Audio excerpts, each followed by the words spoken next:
They thought he was just another quiet black inmate, until a bully poured water on his meal. What they didn't know was that he was a Marine fighter, trained ruthless, and waiting for the right moment to remind everyone that in prison, respect isn't given, it's taken.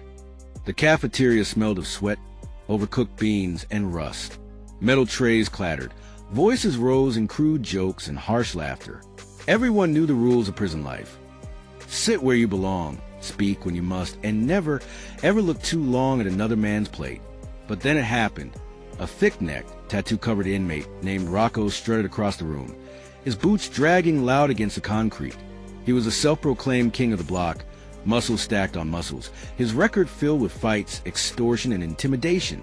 Everyone feared him.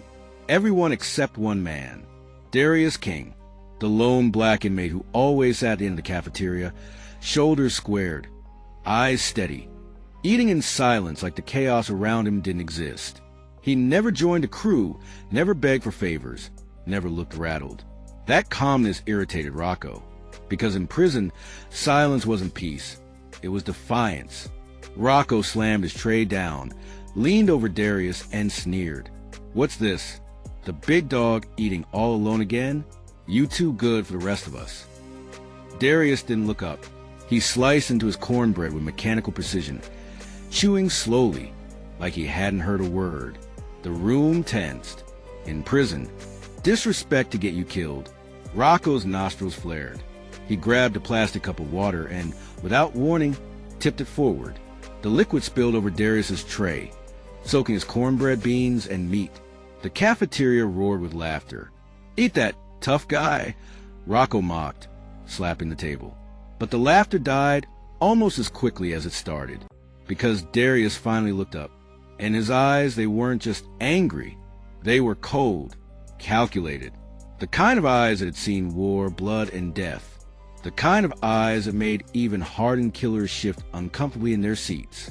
Rocco smirked, waiting for a swing, waiting for Darius to explode. But Darius simply pushed his tray aside, wiped his hands calmly, and stood. The silence in the cafeteria was suffocating. Darius leaned in close, his voice low, sharp as a blade. "You should pray they never open these gates and put us in the yard together. Because out there ain't no guards to save you." The entire cafeteria froze. Even Rocco's grin faltered for half a second. Then Darius walked away, leaving the room in stunned silence. Everyone thought Darius backed down. But what they didn't know was that he wasn't avoiding the fight. He was planning it. And when a Marine plans, he doesn't play games. He finishes them. That night, whispers spread across the block. Some said Darius was scared. Others swore he was waiting for the right time. A few older inmates shook their heads, recognizing the look in his eyes, the look of a soldier who had nothing left to lose. But the guards weren't fooled. One of them, Officer Briggs, leaned on the rail and muttered to his partner, "Mark my words. If those two clash, it's going to be a bloodbath." And he was right, because what no one in that prison knew was that Darius King wasn't just another inmate. He was a decorated Marine, a ruthless fighter who had spent years in combat zones, breaking bones and ending threats before they even began. He wasn't locked up for robbery or drugs. He was locked up because he had taken the law into his own hands, ending the life of a man who had hurt his family. And though the court had called it murder, the Marines had called it loyalty. The tension only grew in the following days. Rocco strutted louder, mocked harder, trying to bait Darius into reacting. But Darius remained calm, working out in the yard, reading in his cell, keeping his distance, until the guards made their mistake. One afternoon, the block was released into the yard. The sun was hot, the air buzzing with tension. And for the first time since the cafeteria incident, Darius and Rocco found themselves only feet apart. Rocco cracked his knuckles, smirking at the sight of his crew behind him. He spat on the ground. "What's up now, Marine boy? Gonna stare me to death?" Darius turned his head slowly, his jaw clenched, his fists curled. The yard went silent. This was it. Rocco thought he'd humiliate the quiet Marine inmate in front of everyone. But what he didn't know was that Darius King wasn't avoiding the fight. He was waiting for it. And when the yard gates opened, prison rules changed forever. The yard was alive with tension. Men dropped their weights, stopped mid-lap, froze mid-conversation. Every set of eyes locked on Darius and Rocco. Even the guards leaned forward, hands resting on batons, ready for chaos. Rocco cracked his neck, his massive frame towering. His crew stood behind him like hyenas, grinning at the thought of the spectacle about to unfold. Darius stood alone, his head tilted slightly, his shoulders loose, not tense like a man about to fight, but relaxed. That calmness unnerved the men watching. It was the kind of calmness you saw in someone who already knew how the next 5 minutes would play out. Rocco barked, "You think you scare me with your little war face? This ain't no battlefield. This is my house." He charged. The yard erupted. Rocco's first punch was a freight train of muscle and rage. But Darius moved. Smooth, precise, like water slipping between rocks. He sidestepped, pivoted, and drove his elbow into Rocco's ribs with brutal precision. The sound was sharp, like a crack of wood splitting. Rocco staggered, stunned, clutching his side. But Darius wasn't finished. He stepped in close, grabbed Rocco's arm, twisted it, and in one seamless motion slammed the bully face first into the dirt. The yard gasped. "Get up," Darius said calmly, his voice carrying across the stunned silence. Rocco roared, scrambled up, and swung wildly again. Another miss, another counter. This time Darius's fist crashed into his jaw with military efficiency. No wasted motion, no showmanship, just violence honed by years of survival. Blood sprayed. Rocco stumbled back, eyes wide in disbelief. His crew started to move, but Darius's glare froze them. That glare wasn't just from an inmate. It was a glare of Marine who'd ended men stronger, faster, meaner than them, and never flinched. Rocco spat blood and lunged again. Darius caught him mid-charge, twisted his body, and slammed him against a chain-link fence so hard the steel rattled. The yard exploded with shouts. "Damn! He's killing him!" Marine's no joke. The guards rushed in, batons raised, whistles screaming. "Break it up." But even as they dragged him apart, the message was clear. Rocco was no longer the predator. He was prey. And Darius King, he had just claimed the yard. Everyone thought the fight was over. But prison doesn't work like that. Rocco wasn't just humiliated. He was broken. And broken men don't stay down. They plot, they scheme.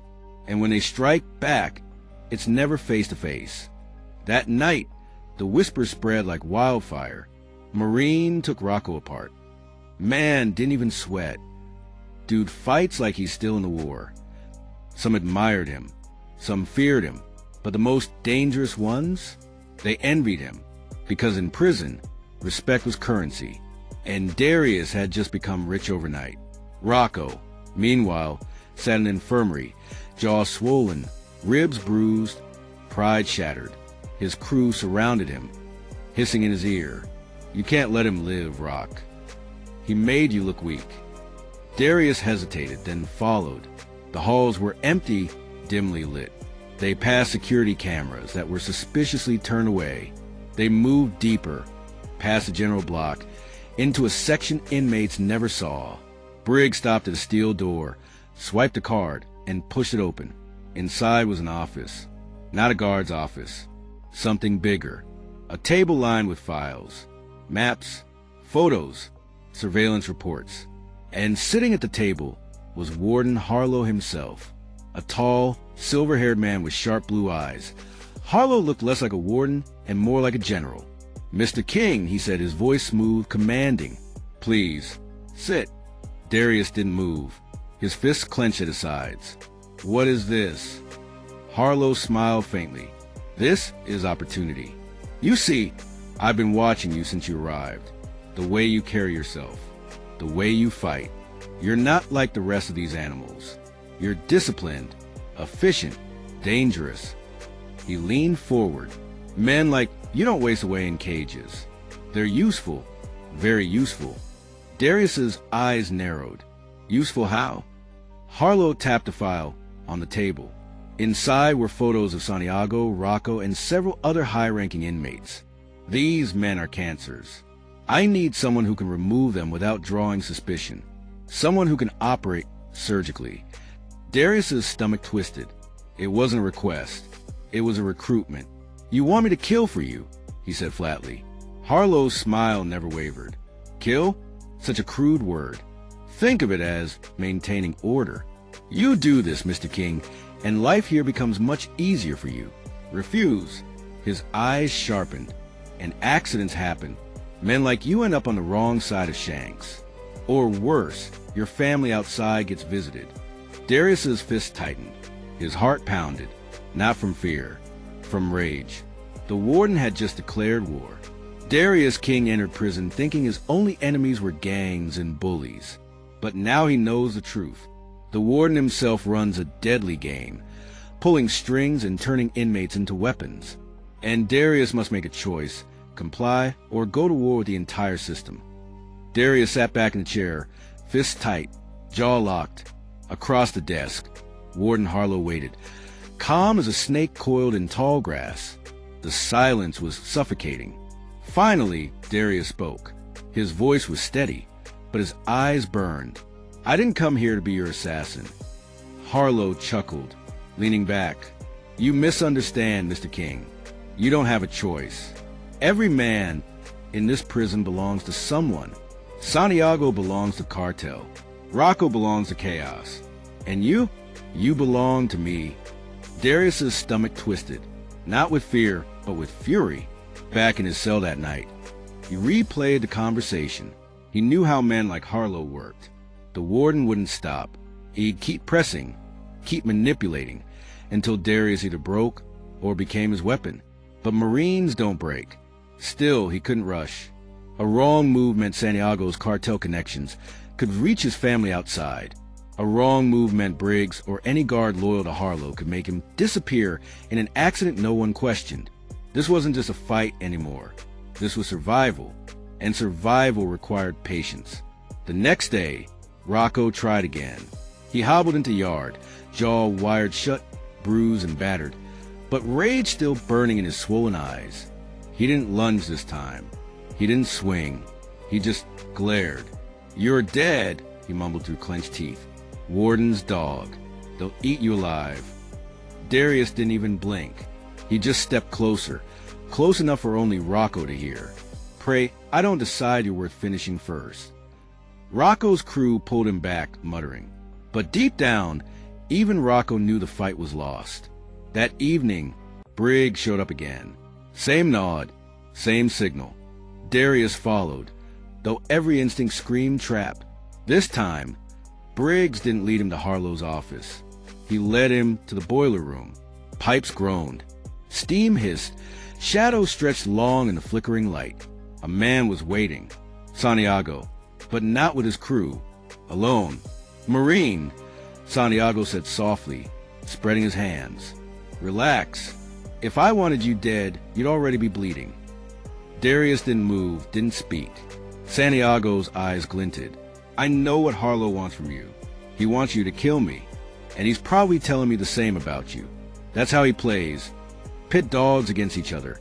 Let them tear each other apart while he stays clean." Darius's jaw clenched. It made sense. Too much sense. Santiago leaned closer. "We don't have to play his game. You and me, we can cut him out. You've got the skill. I've got the connections. Together, we take this place for ourselves." For the first time, Darius saw the bigger picture. It wasn't about Rocco. It wasn't even about Santiago. The real battlefield was power itself, and every man in this prison was a piece on the board. Darius left the meeting with his mind spinning. If he sided with Harlow, he became a weapon for corruption. If he sided with Santiago, he risked becoming cartel property. Either way, he lost, unless he played them both. That night, chaos struck. An alarm blared. Sirens screamed. The block lit up in red. Inmates shouted. Doors slammed. Guards barked orders. Lockdown. Through the bars, Darius saw smoke curling from the far wing. A fight. No, more than a fight. A riot. Briggs stormed past, baton drawn, yelling at the guards. But when his eyes met Darius's, there was something different. Not control. Panic. Whatever was happening wasn't planned. Suddenly, Two inmates ran past Darius's cell, bloodied, wild-eyed. One shouted, "Rocco's dead." They slid him in the showers. The word slammed into Darius like a hammer. Rocco dead? He hadn't touched him. Santiago hadn't either. So who? And why now? The riot grew. Inmates surged against fences, smoke thickened. Guards swung batons but couldn't contain the chaos. Then through the smoke, Darius saw him. Santiago, calm, composed, walking with purpose. His men formed a wall around him, carving a path through the madness.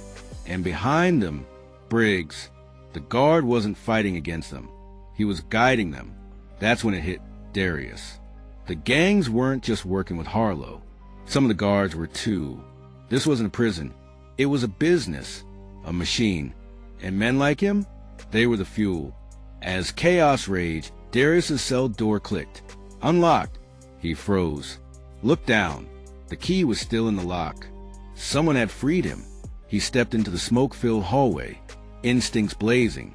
He didn't know who unlocked that door. He didn't know if it was salvation or a trap, but he knew one thing for certain. Everything had just changed. Rocco was dead.